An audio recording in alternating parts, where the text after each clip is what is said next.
کل ایک ٹرینڈ یہ چلا پڑا ہے کہ والد صاحب اپنی اولاد کو وراثت سے محروم کر رہے ہیں۔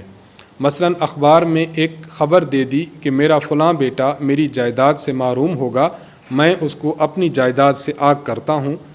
میرا سوال یہ ہے کہ کیا ایسا کرنا درست ہے، اور کیا ایسا اشتہار دینے سے وہ اولاد میراث سے محروم ہو جائے گی؟ ایسا کرنا شرعی طور پر درست نہیں ہے۔ اگر کوئی والد، اگر کوئی مورث اپنے کسی وارث کو، اپنی کسی اولاد کو اپنی وراثت سے محروم کرنا چاہتا ہے اور اس کے لیے اشتہار دے دیتا ہے تو ایسا کرنا ناجائز اور حرام ہے۔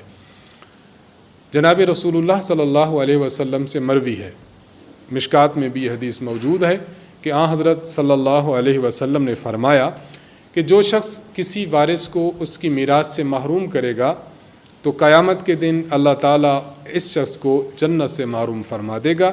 اس لیے ایسا کرنا شرعاً جائز نہیں ہے۔ اور جہاں تک آپ کے دوسرے سوال کی بات ہے کہ ایسا اگر کسی نے کر لیا، اشتہار دے دیا، تو کیا اس سے وہ بچہ اپنے والد کی میراث سے محروم ہو جائے گا یا نہیں؟ تو اس کا جواب یہ ہے کہ یہ بیٹا اپنے والد صاحب کی میراث سے محروم نہیں ہوگا۔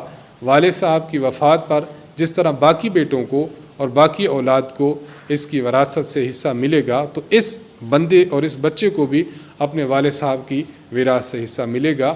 والد صاحب کے اشتہار دینے کی وجہ سے یہ بیٹا والد کی میراث سے محروم نہیں ہوگا۔